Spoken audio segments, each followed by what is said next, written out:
遠啲會所嘅最歡迎到 CBCC。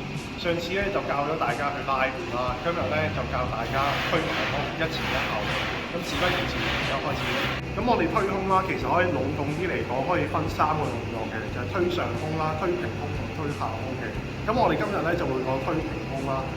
咁我哋見到啦，我哋準備好晒所有嘢啦。咁我哋會見到咧呢度，我哋推機咧會有唔同嘅重量嘅。咁咧我建議大家咧就一開始就慢慢個重量由輕至重咁樣疊加上去，就唔好一嚟咧就推咁重啦。如果唔係咧，你嘅身體咧就會冇力啦，同埋受傷嘅。咁我哋瞓落去嘅時候咧，我哋個手把，我哋嘅手捉住個手把啦。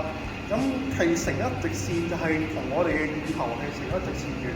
咁就可以防止到你個膊頭會出得太多力就受傷啦。咁我哋就咁樣推起，跟住放低，放到落去嘅時候，如果你放到最低要聽砰聲嘅，咁其實咧呢一個聲咧就代表你個肌肉啊已經放鬆咗。咁所以咧，其實我哋最理想嘅情況就係推上放落嚟，但係唔好放晒，停一停先再推，跟住重複呢個動作10次左右啦。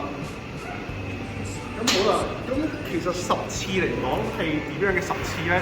其實我就建議大家呢個10次就係我哋嘅力量可以推到12下至15下嘅呢個重量就力竭㗎啦。我哋用呢個力量去呢個重量去推10次。咁如果我哋太輕推10次，其實係冇咩意思嘅。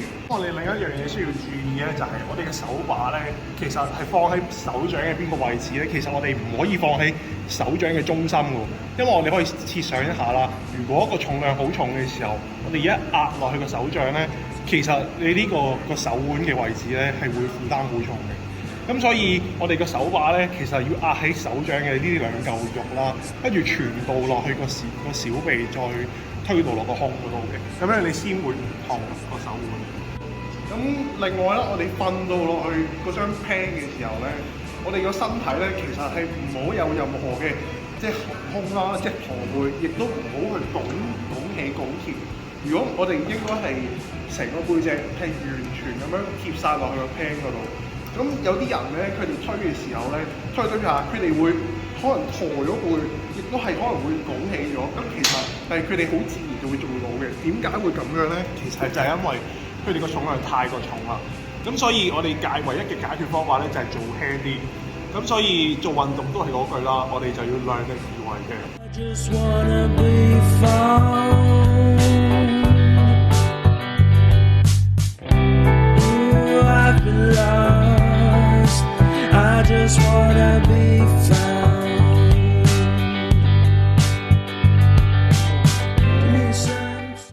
咁我哋啱啱推完平胸啦，咁而家我哋就可以教推上胸嘅。咁上胸咧，其實我哋都有啲講究喺張凳上面。咁其實咧，我哋可以睇到，如果我哋教平晒啦，其實我哋瞓咗喺度，其實就係個平胸啦。我哋喺胸嘅嗰個部分咧出力就會多啲。咁但係如果我哋較高呢張凳，我哋有斜度咧，咁其實就係我哋嘅上胸啦。咁我哋推嘅力量咧，其實就有分三個力嘅。就係膊頭啦、前膊頭同埋胸啦，同埋三頭肌嘅。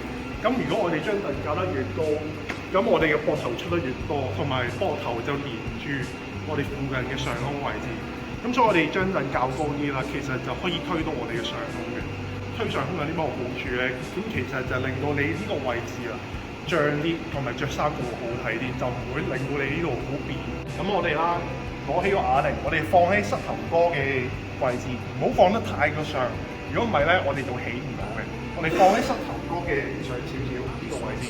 咁我哋吸一啖氣，吸完啖氣之後，我哋就咁樣踢起佢。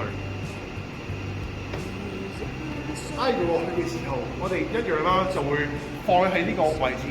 跟住我哋要 feel 到個胸有少少拉斜咁嘅。咁好啦，我哋就推，向上推，向下落。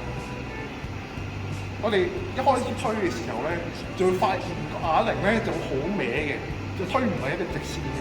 咁我哋可以解決方法咧係點樣咧？就係我哋拎輕啲，然之後推上去。我哋控制個啞鈴嘅重量係垂直落去，垂直落，控制佢垂直上，垂垂直落到去邊個位置咧？落到去你覺得你個胸有少少拉斜咁啦，咁我哋就可以推，唔需要落得太過低嘅。落得太過低咧，你可能會控制唔到啞鈴，然之後咧就跌咗落去㗎啦。Give me some time for introspection. Give me a sense of direction. Give me a sense of direction. Give me a sense. Give me a sense. Give me a sense of forward motion. We need to keep on going. We need to keep on going. We need to breathe. 咁大家記得做運動嘅時候要量力而為，唔好為咗追求表現而玩得咁重。咁今集就教到大家咁多先，我哋下次見，拜拜。